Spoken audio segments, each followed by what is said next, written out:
Good afternoon and welcome to the Virtually Speaking podcast, VMware Explore 2022 Recap.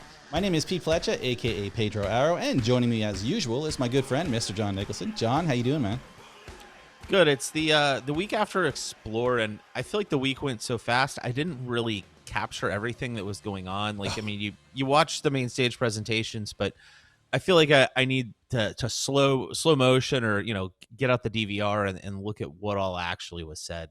Oh, absolutely. Yeah, that was the thing. I mean, and you and I were constantly interviewing, so we have so much content to share in the coming weeks. We've done some great interviews, but trying to do interviews at Explore and then also watch all of the sessions and the general sessions and the keynotes and all of the announcements, it's crazy. It's definitely time to unpack and go through all those things. And so, yeah, we've got plenty of episodes to cover a lot of the announcements. The announcements were, man, private cloud, public cloud, on the edge, the multi-cloud story. I think there was so many announcements that I think it's going to take us months to finally unpack everything. But as far as the recap goes, I thought, man, there's no better person to have this conversation with than our very own CTO of VMware, Kit Kolbert. Kit, welcome back to the podcast.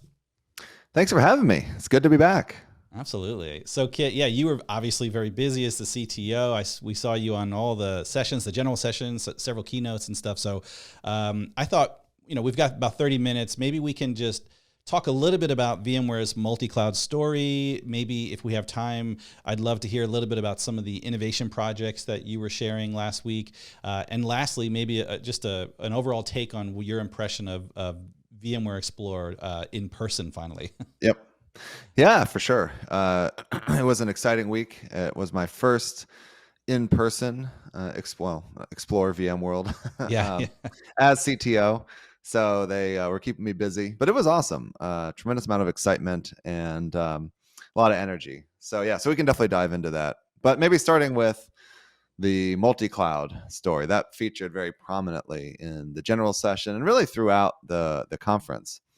Part of the evolution of the name of the conference, going from VMworld to VMware Explore, and I know there was some contention around that from various folks, but I think it really helps hammer home this point that we are broadening our perspective very much, and as we all know, VMworld has been about way more than virtualization for many years, but I think it puts a finer point on it that we have evolved the overall conference, not just in name, but in the focus area that is very much a cloud focus, in particular a multi-cloud focus. And so I did hear a lot of positive things from folks about that. And, the other interesting thing real quick is that I saw a lot of first timers, interestingly, people who had not been to a VMworld previously were coming to VMware Explore. So anyway, some interesting points to debate there.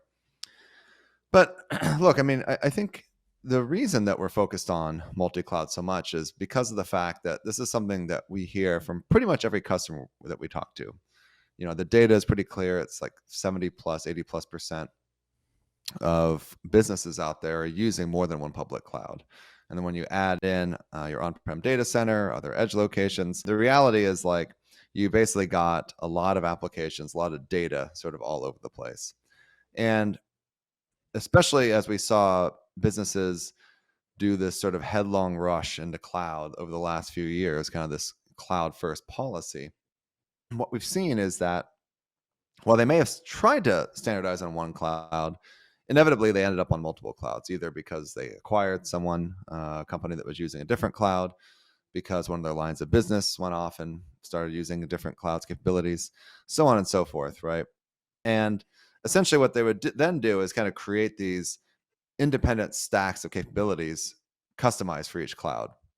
And this has really become the what we call cloud chaos phenomenon. And it was funny because we sort of debuted that term at Explore last week, and people told me afterwards, like, wow, it's a great term that very well describes sort of what I'm seeing. I'm curious, for you guys, like, did you hear that sort of thing as well about cloud chaos, cloud smart? No, that always whenever there's some new marketing term that comes out, I'm on edge of like, okay, am I going to groan at this, or am I going to embrace it, or am I going to groan it first and then embrace it later? But this was one that talking to customers, it hits home.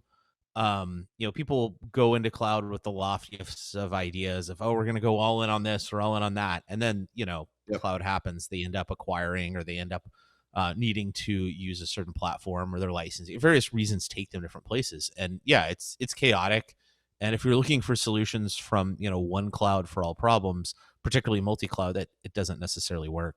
Yeah, I have very similar conversations with customers last week. Many folks were talking about cloud chaos resonated because one of the misconceptions is that, oh, you go to the cloud and it's really easy, it's inexpensive, and oh, by the way, everything's backed up. You're fine. Everything's totally fine and totally safe. Yeah. And obviously that's not the case. I mean, there are various levels of complexity, whether it's just standing up an instance of an environment, but then protecting that environment, let alone protecting it against, like hackers, or making sure that you can restore your stuff. There's so many various things to consider when it comes to cloud. So there are complexities. So I like the idea. I love the way the general session unfolded the migration from cloud chaos to cloud smart, but then just in like so simply just unfolded this whole the cloud smart approach with this, the cross cloud services. I thought that was a really, and then wow, when you guys got on the stage and just unfolded the various applications, that just, to me, it just brought it all together and made it look like, oh, okay, this is a really good story. Yeah, no, we worked a lot on that. The general session was not looking so hot about a week out. Wednesday the week before, it was a bit of a mess. So the team pulled it together really, really well there at the last minute. We work well under pressure, I think. No, but look, I mean, so this transition from cloud chaos to cloud smart, what I fundamentally see it as is really an architectural transition. Part of the reason that we have cloud chaos today is because of this assumption that, or not really assumption, it's because of this focus on single cloud service implementation. So I'm going to go to AWS and I'm going to use a bunch of the services specific to AWS to solve my security problems, to solve my software supply chain problems, solve my access problems, whatever it might be. Again, there's a whole suite or set of things that you got to go figure out. Right. And sort of, if you're just using single cloud services, you're going to be naturally recreating the same solution across different clouds. And what we found is that, customers notice this, and they notice the duplication. And so what we're seeing across the customer base is the creation of various types of teams, often called platform engineering teams or platform operations teams. Essentially, customers and businesses in general are creating their own sort of cross-cloud services, so like these kind of cobbled together platforms that they have. The thing is that they don't call them cross-cloud. They're just trying to solve their problem in a consistent way, right? Yeah. And so I think we noticed that. We've been noticing that over the past few years, and a lot of our products have kind of evolved toward that direction. And that's just organic based on the customer feedback that we were hearing, right? But I think there was this realization last year, really, at VMworld, where we said, okay, this is a phenomenon that's happening. We're responding to it. We see customers responding to it. So let's give it a name and a focus. And that's really last year where we debuted the VMware Cross Cloud Services portfolio, which is really, again, in my mind, an architectural shift. Because so the question becomes, what is a cross cloud service exactly? And so a cross cloud service is a service that can run in one or multiple clouds, but it supports functionality across multiple clouds. So, for instance, you look at something like Cloud Health, and it can do cost management across clouds or on-prem, right, to vSphere environments. Or you look at Tanzu, and it can deliver you a secure software supply chain across clouds. You implement it once, you have a consistent CI/CD pipeline, but then it can output to an AWS or an Azure, or wherever it is that you want to actually deploy that application. And so again, it's like this evolution from solely relying on single cloud services to now having these cross cloud services at your disposal. And how that leads to cloud smart is then being able to be thoughtful around saying and deciding where do I want to have consistency across clouds, and where do I want to still take advantage of those single cloud services. I think one thing that people may miss, because it's a bit of a subtlety, is that we're not saying that you only should use cross-cloud services and never use, the native public cloud services, like let's say an RDS or a Dynamo from AWS. Those services have a lot of value, and what we're seeing is continual innovation in the public cloud space across many different areas, right? And so we want to enable businesses to take advantage of those, but we want to enable them to do so thoughtfully, i.e., I'm not forced to use anything. I can choose to use a cross-cloud service or a single cloud service.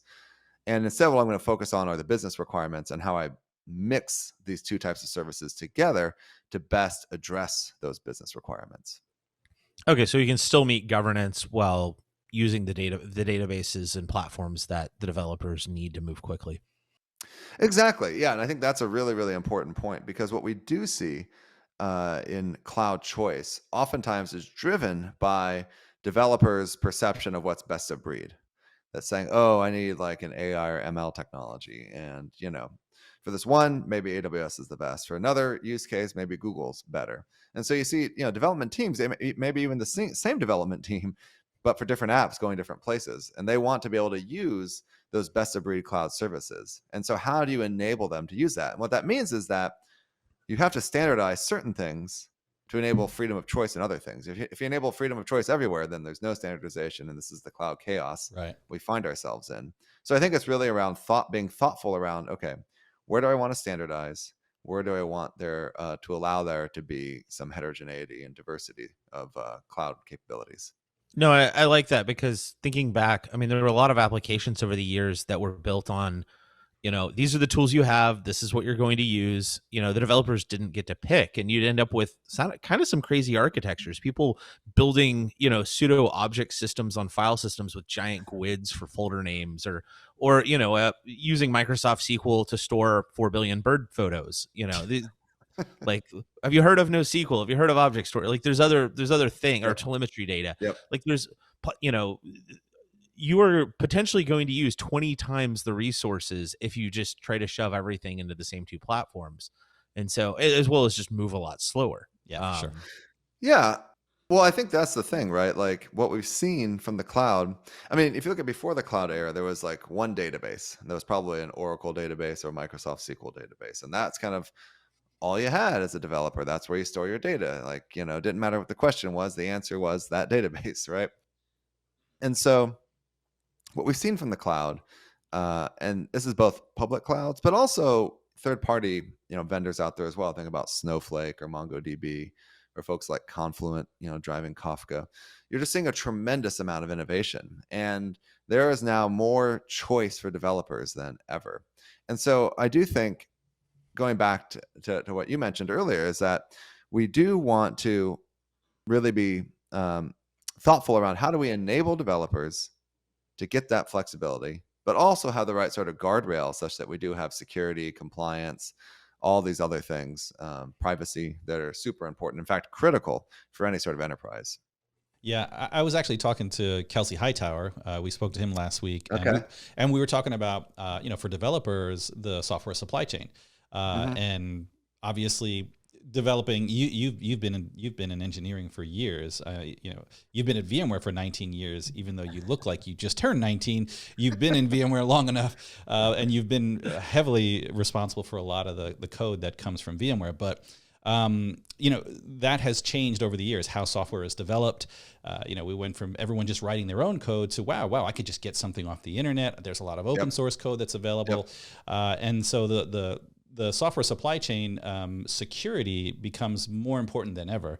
And so how is VMware addressing security for the software supply chain? Yeah. No, it's a huge problem. And area of risk for companies. I think everyone's aware of things like SolarWinds, which is, a very public supply chain attack. And, what's kind of wild about that is that, their code repository was fine. That was not altered. That code was all good. Where the hackers got in was into the build systems. And so the binaries that were built based on that code actually became infected with, malicious code. And so that's, a very scary thing, because it's kind of hard. How do you figure that out? How do you know about that? And then, so that's the one hand, you have that sort of risk. On the other hand, here in the U.S. government, through executive order, I think it's 14028, now is moving toward any government, vendor, supplier, and software has to have an SBOM, right? Software bill of materials. And so there's all those sorts of requirements that are coming out. So essentially what you're going to see is increasing regulatory scrutiny in this space as well. So anyway, all this is saying, okay, we got to get much more serious about supply chain. So this is a big focus for us, obviously. Tanzu becomes really the focal point there, specifically Tanzu application platform, and really, bringing a bunch of powerful capabilities around things like, Choreographer, which is one of the open source offerings or projects that we drive here at VMware, helping to coordinate essentially what your supply chain looks like and all the different parts to it. Things like cloud native build packs and like a whole bunch of that sort of automation that we're building in. What we're doing with Harbor, our container registry, and integrated CVE scanning and container image signing. And in fact, we just announced Project Narrows, which extends Harbor with something called a cloud native security inspector. And so that sits within a Kubernetes cluster and can dynamically inspect the state of a container, of running containers, actually. Oh, wow. So not just like Harbor with the build scanning and Claire to figure out like what's potentially vulnerable inside of it, but actually once it's deployed, look in the memory or, look at what's going on. Yeah. So basically it's someone, getting in there and changing it on the fly. And so then you can quarantine or take other actions in an automated sort of policy-based way. And then, of course, leveling up a bit, you not only have the sort of core supply chain technologies, but then you also have the philosophy and mindset of how you're building your applications, right? And one of the things that Tanzu tries to do is to facilitate developers, app teams building apps in such a way that they're just inherently more secure. This whole notion of sort of like repaving, for instance. How often can you automatically recreate your environment? How often can you automatically rotate your keys? How quickly can you spin a new build if you do see that there is a vulnerability? And so this notion of repaving, which is basically recreating the environment from a known good state, i.e. something that's checked into your code repository. Yeah. So it's kind of infrastructure as code. The quicker you can do that, the smaller of a window that you give a hacker who actually is successful in getting into one of those nodes, right? If you're blowing it away every hour, they've got at most an hour to do something, which is not very much time. Usually they need more time than that. So it's also about how do you, not just the supply chain itself, but then how do you ensure that the architecture of the application is able to embrace some of these best practices around security and so forth. Is that where Tanzu application platform comes into play, or? Yeah, absolutely. Yeah. So I think, again, that it helps both on the core technology of the supply chain, as well as these principles around microservices, the cloud native design principles that support things like repaving, key rotation, et cetera.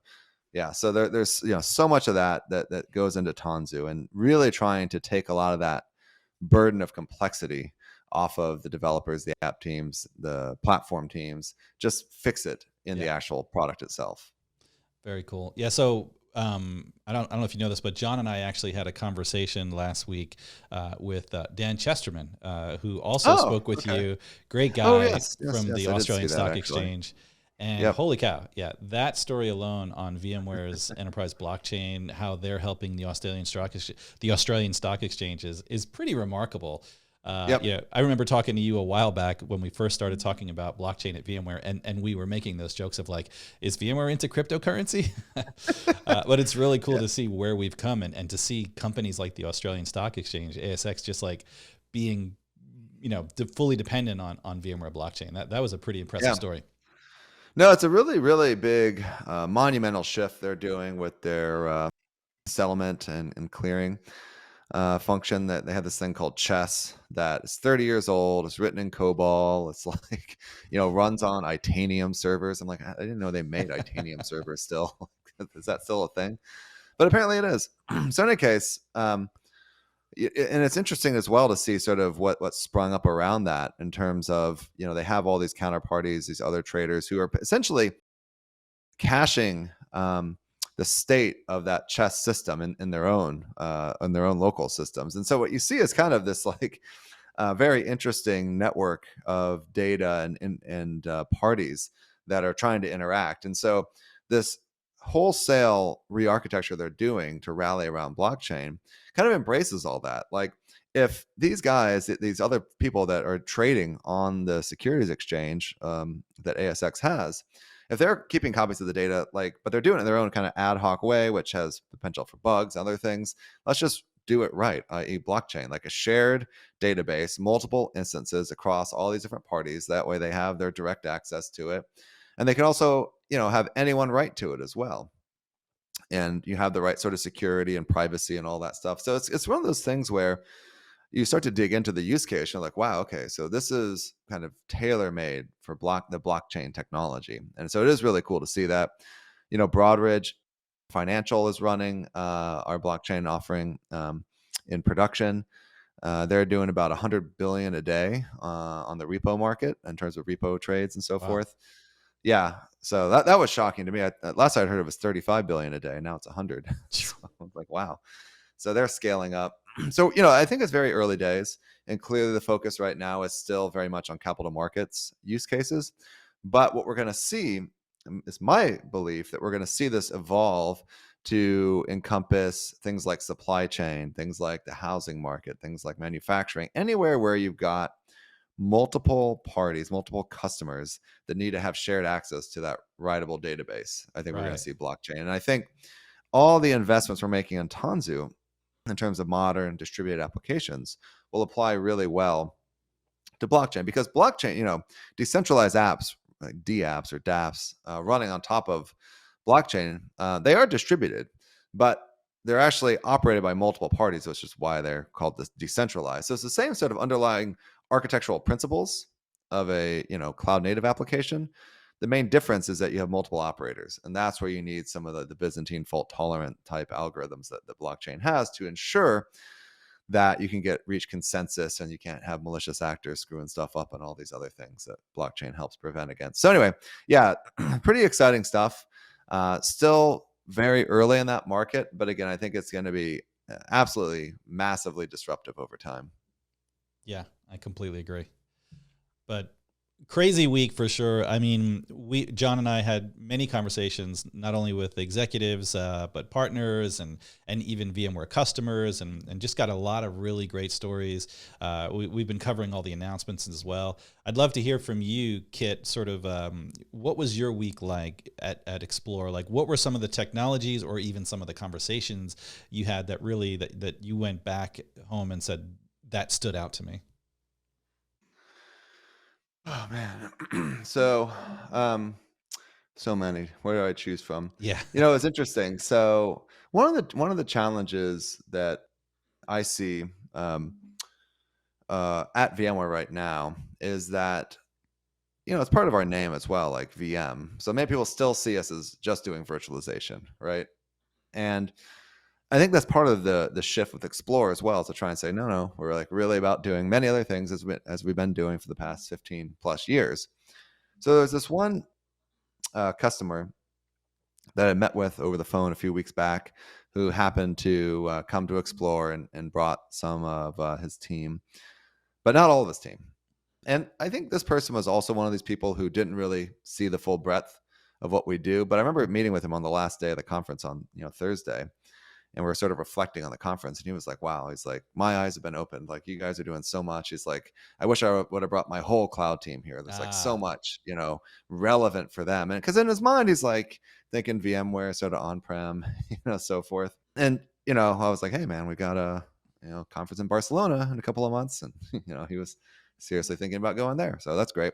But the point is that I think we succeeded in really getting the message across that we still do virtualization, and I don't want to downplay that at all. It still is essential to what we do, but we also do so much more, and so much more that is independent of that. Like Tanzu, it runs great on top of vSphere, but it can also run on the native public clouds. Things like Cloud Health or Aria, really designed for modern apps and public clouds. And so there is an evolution and a shift that we're doing as an organization. You're seeing it in the conference, and you're seeing it in many other ways, but it really reflects what's happening in the industry. And so I think that customer conversation really just that resonated strongly for me, that we got to keep pushing there. And another conversation was with actually with Kelsey Hightower as well. And this one was backstage before the general session. I'd never actually met him in person before, so we were kind of we knew each other from various either events we've been to but not in person, or Twitter exchanges, or whatever random sort of he's a good encounters. Yeah, he's great. He's so cool, and one of the best storytellers out there. His 5 minutes on stage, I think he did so much with that really simple story he told. And we're kind of talking about that, and talking about how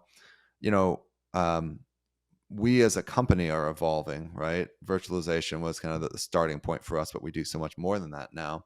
And we're also talking about, okay, so how do we bring the community along with that as well? And I thought, Kelsey's focus in his talk was really about that, saying, hey, like, VI admins out there, you have this is, this container world, this cloud native world, it's not that different. Like, we have to solve a lot of the same problems that we've already solved with VMs.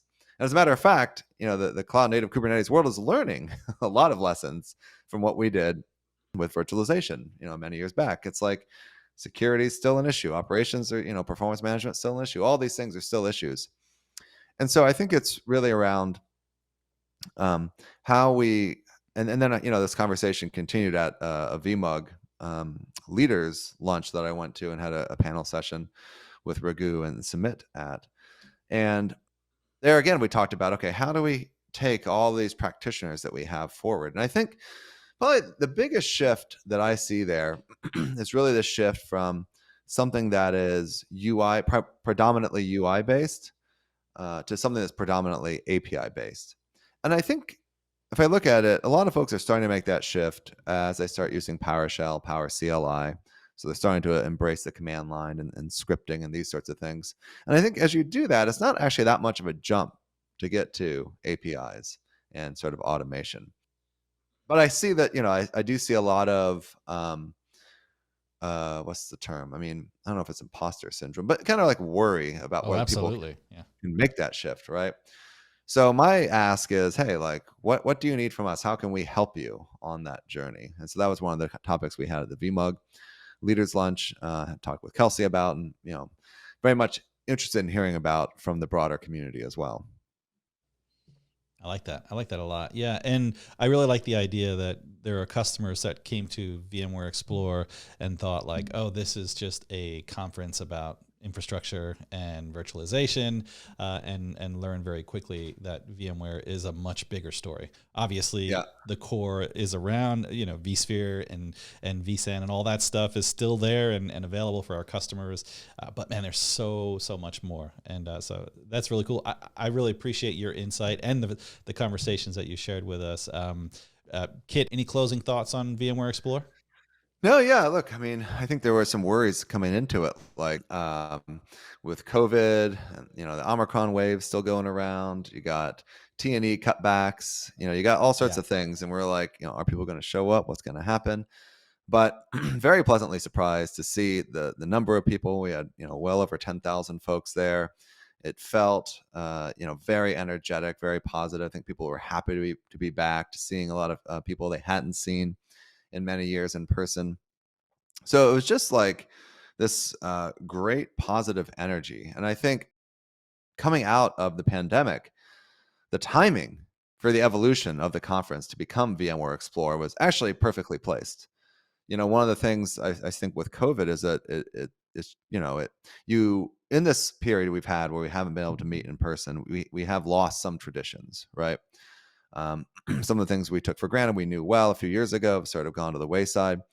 But I think the opportunity there is to create new traditions. And I think that's exactly what we saw at Explore last week, is that we are taking a lot of the strengths from VMworld and that community and really evolving that and pushing it to the next level with the focus on multi-cloud, with the focus on cross-cloud. So I came out of it super energized, excited, and very much looking forward to Explore in Barcelona, and then continuing to engage with the community on the multi-cloud journey toward out of cloud chaos toward cloud smart. Absolutely. I was super jazzed to be there at Explore, and I'm super jazzed to be there in Barcelona. Jazzed, I tell you. Jacked. Jacked. Really good stuff. Kit, thanks so much for joining us, and enjoy the rest of your week. Awesome. Thanks for having me. All right, that's going to do it for this VMware Explore 2022 recap episode. So if you want to get in touch with us, send us an email at podcast@vmware.com. You can subscribe to us on your podcast app of choice by searching Virtually Speaking Podcast. You can catch this and all episodes at vspeakingpodcast.com. A big thanks to Kit Kolbert for joining us this week and giving us all the recap info on Explore 2022. We're back next week, but until then, bye for now.